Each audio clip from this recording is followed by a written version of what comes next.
The 117th Congress must understand that we have a mandate to legislate in defense of Black lives. The first step in that process is to root out white supremacy, starting with impeaching the white supremacist in chief. So check this out. Everybody knows that we spent most of our time yesterday watching the impeachment of Donald Trump and the arguments that happened going into it. And one thing that I want to make sure that we talk about is the great Congresswoman from Missouri's 1st District, Cori Bush, and her epic statement that she made about Donald Trump and why he should get impeached. And what I want to point out before we go into this is that she has to be the first person in American history to go on the floor of Congress and literally say the words white supremacist in chief.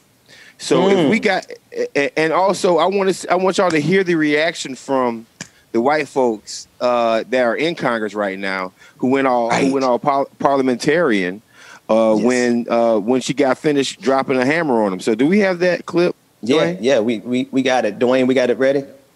Let's run it. If we fail to remove a white supremacist president who incited a white supremacist insurrection, it's communities like Missouri's 1st District that suffer the most. The 117th Congress must understand that we have a mandate to legislate in defense of Black lives. The first step in that process is to root out white supremacy, starting with impeaching the white supremacist in. Thank you, and I yield back. And from New York wishes to reserve the gentleman from Ohio.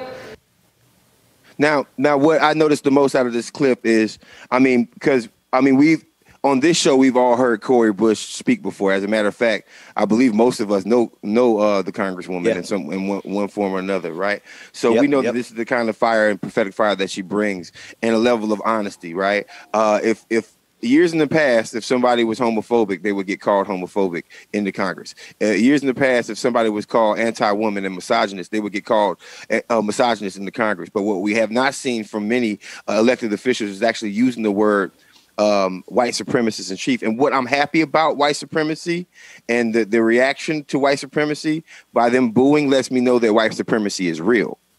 Yeah. Mm-hmm. Yeah. They just, Congress just, to me, in that speech, their reaction to all the white guys who are boo, you call them a white supremacist. Well, at least that means y'all are upset with it, because if y'all didn't think it was a thing, you wouldn't be booing. If y'all didn't think it was effective, you wouldn't be speaking. Right. Yeah. But since she said that, she had the nerve to say that. Right. The reaction came because there are people in this country who believe that white supremacy should reign supreme and never be called out. So shout out to the Congresswoman from the 1st District of Missouri, Congresswoman Cori Bush. We're going to be supporting you. We with you, and all the way, and all the way. Even when you go back to calling out moderates and neoliberals. Yeah, Mondale, I need your help with something. I need your. Can I just? I want you to speak the exact truth that you have, but I need you to help me do something, because you said something earlier that I think I can't make my bigger point without you. You said that they thought that they actually had the right to challenge democracy, right? Can you speak about what you want to speak about? Because I know it's going to matter. It's going to be important. But just remember to throw that in there also, because I think the arrogance of white supremacy, thinking that it had the right to challenge democracy itself, is a critical component. You got the floor. Yeah, I mean, I think it's just that, man. It's literally just that.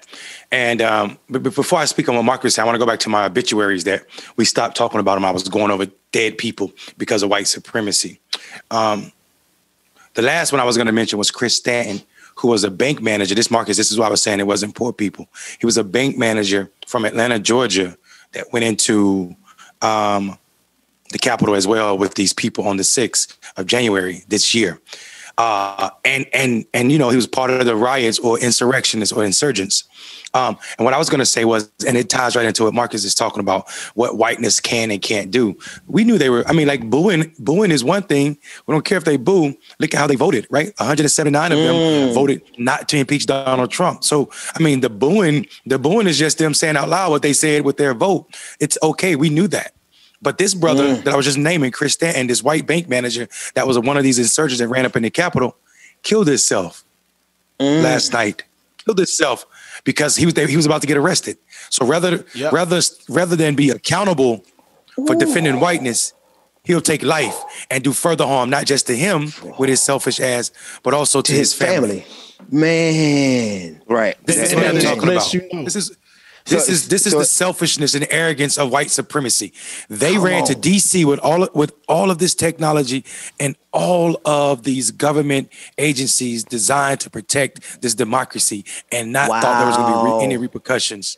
So much so that he hadn't plotted or thought about the fact that he may be arrested for tearing down or burning the Capitol. He didn't even see it coming. That is the sickness.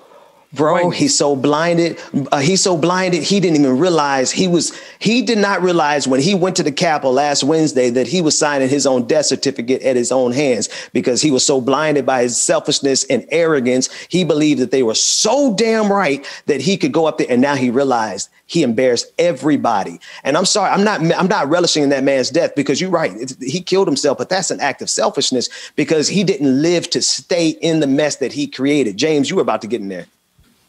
Yeah, let me say one thing because the internet. James, I'm so sorry, brother. You okay? I'm so sorry, James. I don't want the internet to say that, to believe that we're talking about people taking their lives. Right, is a selfish act. We know what goes into like there's mental health issues, there's other issues. This is not one of those issues. This is selfishness. The cops were coming to pick him up for his acts on Wednesday. That's all I wanted to say. Yeah, no, and thank you. Anytime there's some pertinent addendums, because the way America looks at the mental health community in general. That's him right there. That's him right there. Yeah. So he took his own life. Wow. And I guarantee, and I understand why. Because he thought he was going up there in righteous indignation. Come out, he realized he's a damn fool because he wasn't listening to nobody. And we'll talk about that in a second. James, I want you to get in there real quick. Yeah, and I'm just realizing he's from Georgia, from Alpharetta. But echoing the same thing, Mundell's, it's just like you did this to try to avoid being prosecuted and everything else. It's like you took the coward way out because you saw everybody else getting arrested.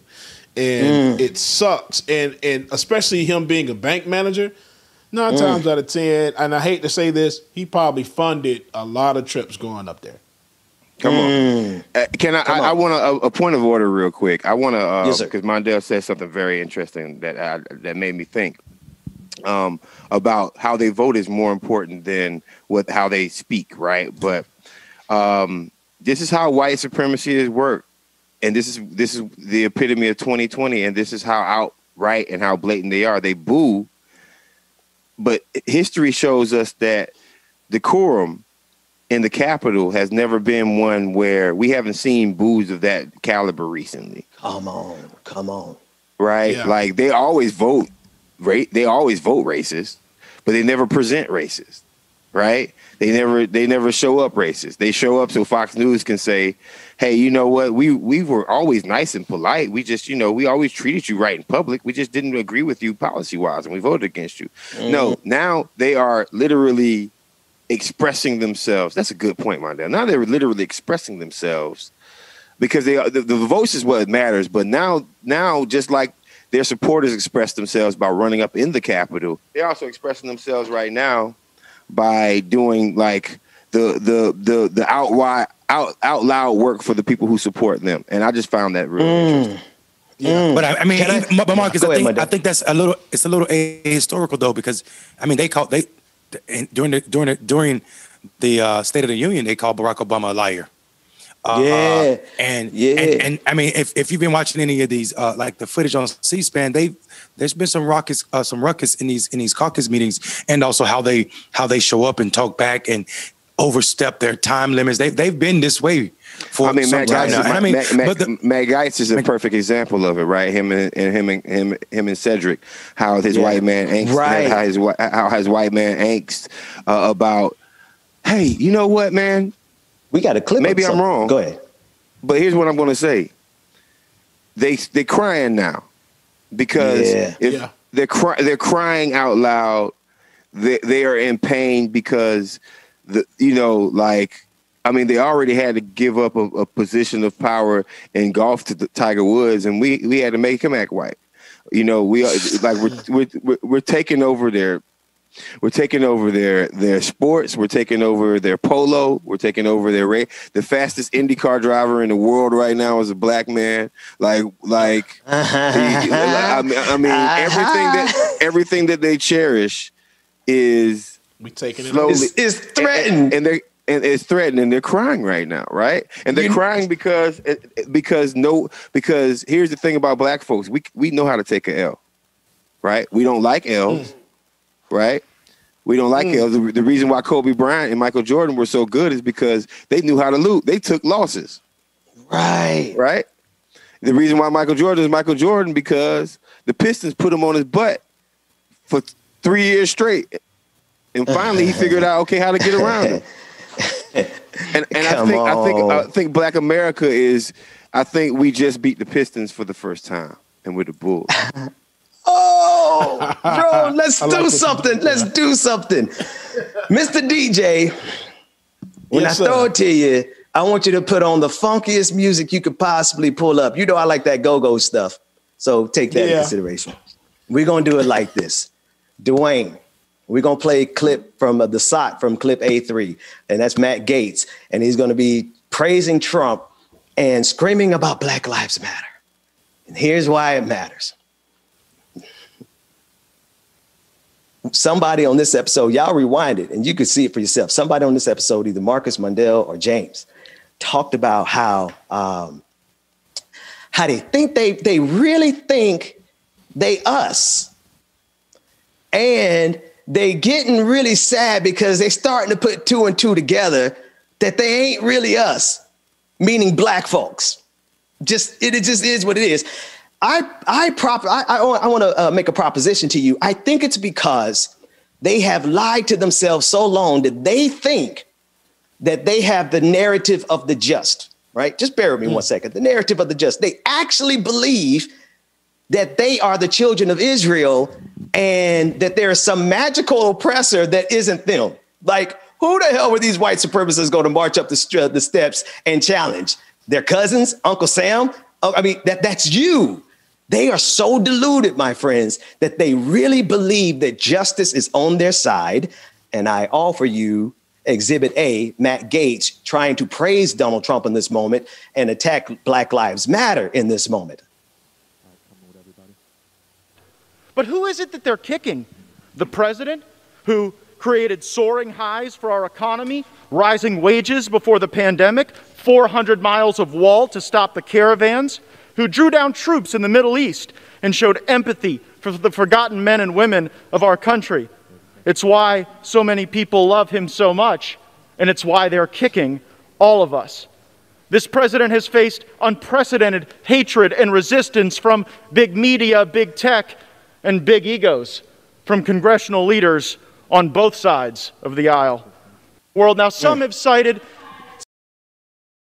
well, they lit actual flames, actual fires, and we put them out. Expired. There will be order in the House. I yield back. I have to make a proposition to you all. I think, and it's going to be a little risky what I got to do here, but I got Marcus, you watching my 6, and James, I need you watching my 6, because I can't make the broader point without using myself as an example. In this episode, I mentioned the fact that my black man magic really could not be black man magic until I got out of my wife's way and let her. Mundell, you've already properly laid the foundation, right? We understand that that's a misnomer. There's nothing magical about it. It's the fact that black folks have had to survive, that we have acquired a particular set of skills that if you let us, we could fix this democracy for you. If you listen to us, we could fix this democracy. Deliver the state of Georgia not only once, but twice. Not only for Joe Biden, but for Warnock and Ossoff. And oh, by the way, Warnock carried Ossoff over the rest. The point is this. The point is this, is that I realized in my personal life that I had to remove myself from being an obstacle in my family because and I think everybody on this panel, including everybody who follows me on Twitter, can testify that that's my testimony. Now, I'm using myself as an example because my household, get out of the way and listen to the person who had to survive me. These white men who marched up the steps of the Capitol have never listened to anybody.